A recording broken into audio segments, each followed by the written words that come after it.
had a busy morning in the office. My employer was in a good humor. He even inquired if I wasn't too tired, and followed it up by asking what mother's age was. I thought a bit, then answered, round about 60, as I didn't want to make a blunder, at which he looked relieved. Why, I can't imagine, and seemed to think that closed the matter. There was a pile of bills of lading waiting on my desk, and I had to go through them all. Before leaving for lunch, I washed my hands. I always enjoyed doing this at midday. In the evening it was less pleasant, as the roller towel, after being used by so many people, was sopping wet. I once brought this to my employer's notice. It was regrettable, he agreed, but to his mind, a mere detail. I left the office building a little later than usual, at 12:30, with Emmanuel, who works in the forwarding department. Our building overlooks the sea, and we paused for a moment on the steps to look at the shipping in the harbor. The sun was scorching hot. Just then a big truck came up, with a din of chains and backfires from the engine, and Emmanuel suggested we should try to jump it. I started to run. The truck was well away, and we had to chase it for quite a distance. What with the heat and the noise from the engine, I felt half dazed. All I was conscious of was our mad rush along the waterfront, amongst cranes and winches, with dark hulls of ships alongside and masts swaying in the offing. I was the first to catch up with the truck. I took a flying jump, landed safely, and helped Emmanuel to scramble in beside me. We were both of us out of breath, and the bumps of the truck on the roughly laid cobbles made things worse. Emmanuel chuckled and panted in my ear, "We've made it." By the time we reached Celeste's restaurant, we were dripping with the sweat. Celeste was at his usual place beside the entrance, with his apron bulging on his paunch, his white mustache well to the fore. When he saw me, he was sympathetic and hoped I wasn't feeling too badly. I said, no, but I was extremely hungry. I ate very quickly and had some coffee to finish up. Then I went to my place and took a short nap, as I'd drunk a glass of wine too many. When I woke, I smoked a cigarette before getting off my bed. I was a bit late and had to run for the streetcar. The office was stifling, and I was kept hard at it all the afternoon. So it came as a relief when we closed down, and I was strolling slowly along the wharves in the coolness. The sky was green, and it was pleasant to be out of doors after the stuffy office. However, I went straight home, as I had to put some potatoes on to boil. The hall was dark, and when I was starting up the stairs, I almost bumped into old Salamano, who lived on the same floor as I.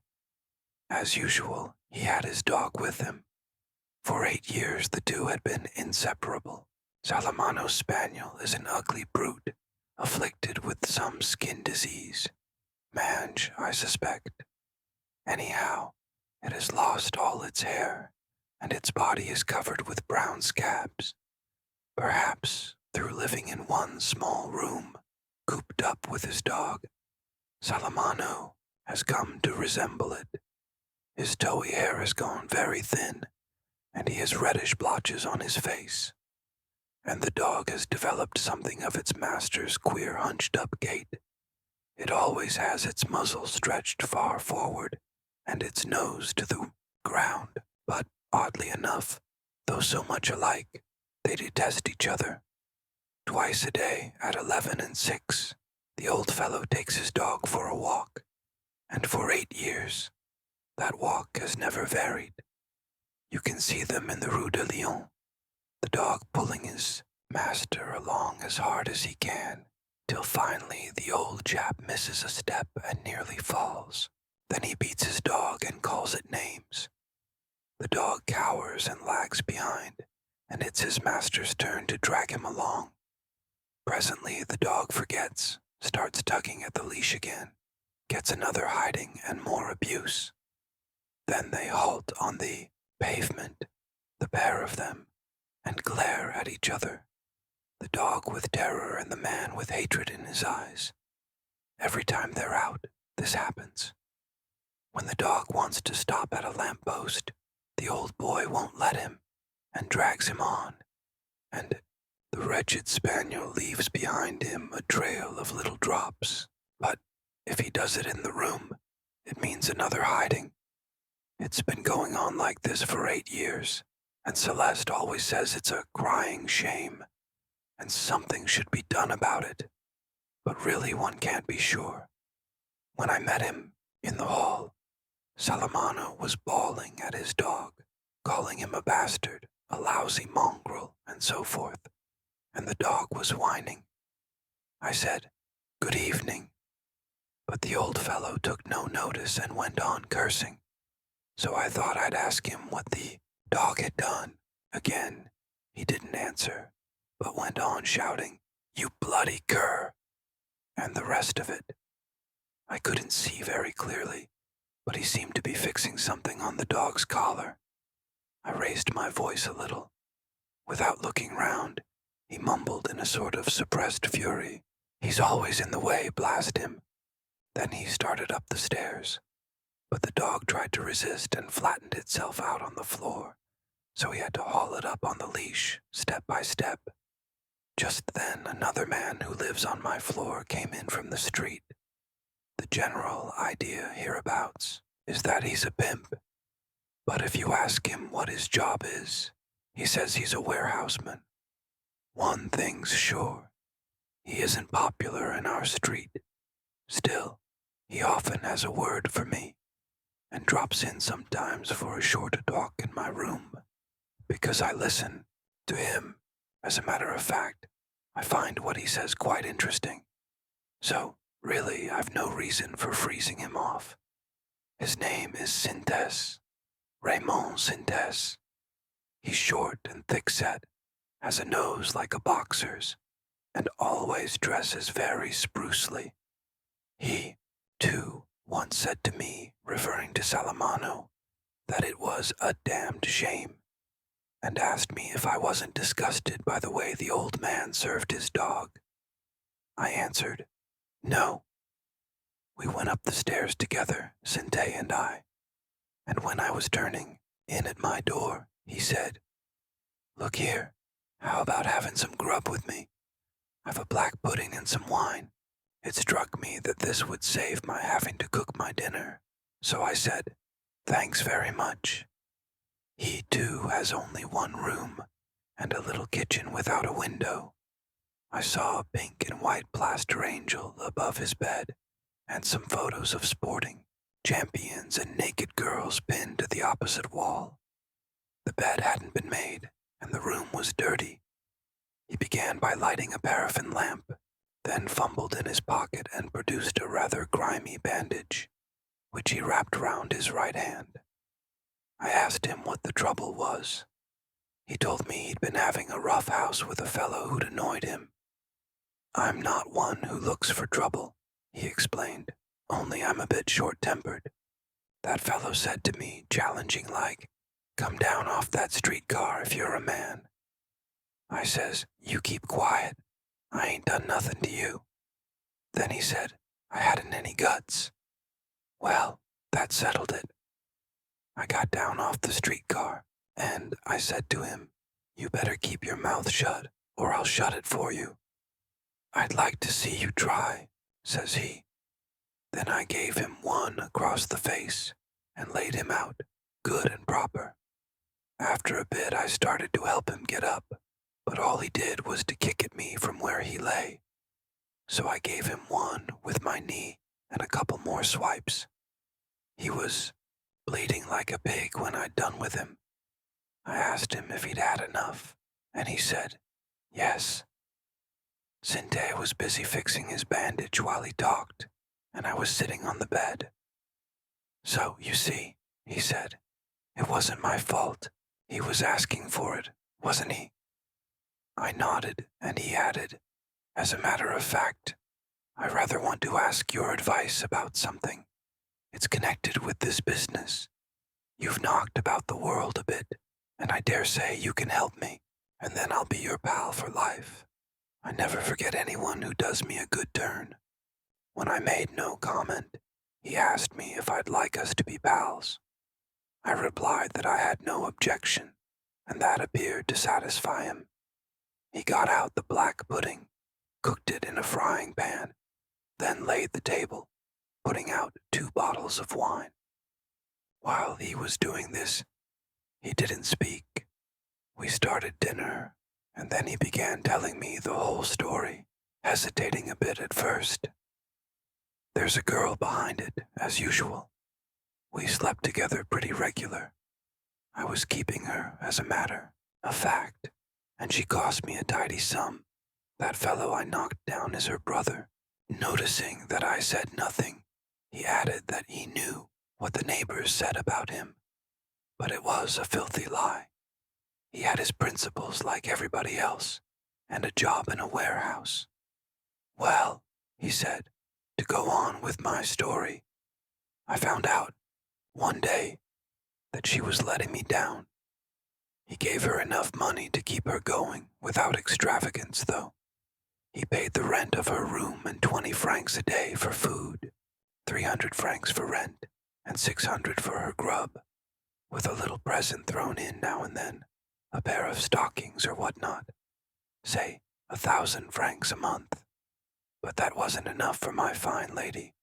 She was always grumbling that she couldn't make both ends meet with what I gave her. So one day I says to her, 'Look here, why not get a job for a few hours a day?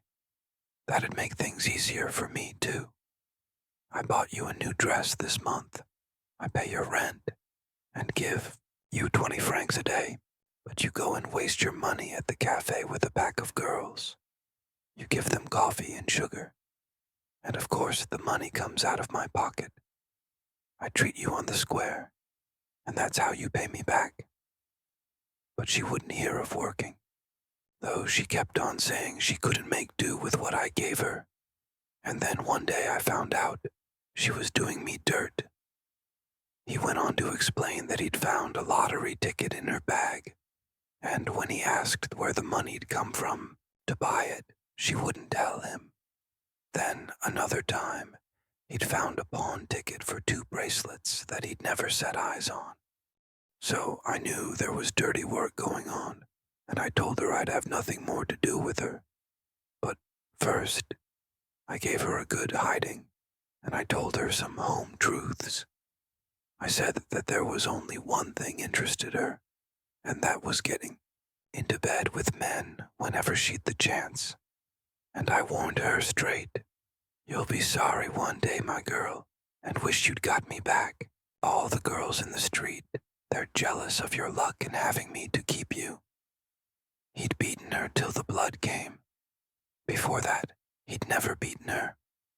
Well, not hard anyhow, only affectionately like. She'd howl a bit, and I had to shut the window.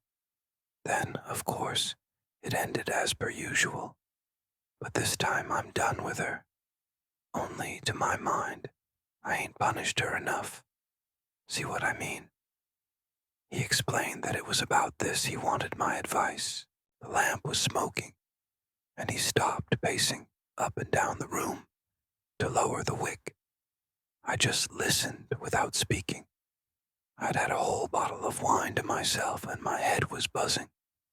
As I'd used up my cigarettes, I was smoking Raymond's. Some late streetcars passed, and the last noises of the street died off with them.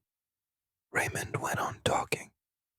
What bored him was that he had a sort of lack on her, as he called it, but he was quite determined to teach her a lesson. His first idea, he said, had been to take her to a hotel and then call in the special police. He'd persuade them to put her on the register as a common prostitute, and that would make her wild. Then he'd looked up some friends of his in the underworld, fellows who kept tarts for what they could make out of them, but they had practically nothing to suggest. Still, as he pointed out, that sort of thing should have been right up their street. What's the good of being in that line if you don't know how to treat a girl who's let you down? When he told them that, they suggested he should brand her, but that wasn't what he wanted either. It would need a lot of thinking out. But first, he'd like to ask me something. Before he asked it, though, he'd like to have my opinion of the story he'd been telling, in a general way. I said I hadn't any, but I'd found it interesting. Did I think she really had done him dirt? I had to admit it looked like that. Then he asked me if I didn't think she should be punished, and what I'd do if I were in his shoes. I told him one could never be quite sure how to act in such cases, but I quite understood his wanting her to suffer for it. I drank some more wine, while Raymond lit another cigarette and began explaining what he proposed to do. He wanted to write her a letter, a real stinker that'll get her on the raw, and at the same time make her repent of what she'd done. Then, when she came back, he'd go to bed with her, and just when she was properly primed up, he'd spit in her face and throw her out of the room. I agreed it wasn't a bad plan. It would punish her all right. But Raymond told me he didn't feel up to writing the kind of letter that was needed, and that was where I could help. When I didn't say anything, he asked me if I'd mind doing it right away, and I said, no, I'd have a shot at it. He drank off a glass of wine and stood up. Then he pushed aside the plates and the bit of cold pudding that was left to make room on the table. After carefully wiping the oilcloth, he got a sheet of squared paper from the drawer of his bedside table. After that, an envelope, a small, red wooden pen holder, and a square ink pot with purple ink in it. The moment he mentioned the girl's name, I knew she was a Moor. I wrote the letter. I didn't take much trouble over it, but I wanted to satisfy Raymond, as I'd no reason not to satisfy him. Then I read out what I'd written. Puffing at his cigarette, he listened, nodding now and then. "Read it again, please," he said. He seemed delighted. "That's the stuff," he chuckled. "I could tell you was a brainy sort, old boy, and you know what's what." At first I hardly noticed that old boy. It came back to me when he slapped me on the shoulder and said, "So now we're pals, ain't we?" I kept silence, and he said it again. I didn't care one way or the other, but as he seemed so set on it, I nodded and said, "Yes." He put the letter into the envelope, and we finished off the wine. Then both of us smoked for some minutes, without speaking. The street was quite quiet, except when now and again a car passed. Finally, I remarked that it was getting late, and Raymond agreed. "Time's gone mighty fast this evening," he added, and in a way that was true. I wanted to be in bed, only it was such an effort making a move. I must have looked tired, for Raymond said to me, "You mustn't let things get you down." At first I didn't catch his meaning. Then he explained that he had heard of my mother's death. Anyhow, he said, that was something bound to happen one day or another. I appreciated that, and told him so. When I rose, Raymond shook hands very warmly, remarking that men always understood each other after closing the door behind me. I lingered for some moments on the landing. The whole building was as quiet as the grave, a dank, dark smell rising from the well hole of the stairs. I could hear nothing but the blood throbbing in my ears, and for a while I stood still, listening to it. Then the dog began to moan in old Salamano's room, and through the sleep-bound house the little plaintive sound rose slowly, like a flower growing out of the silence and the darkness,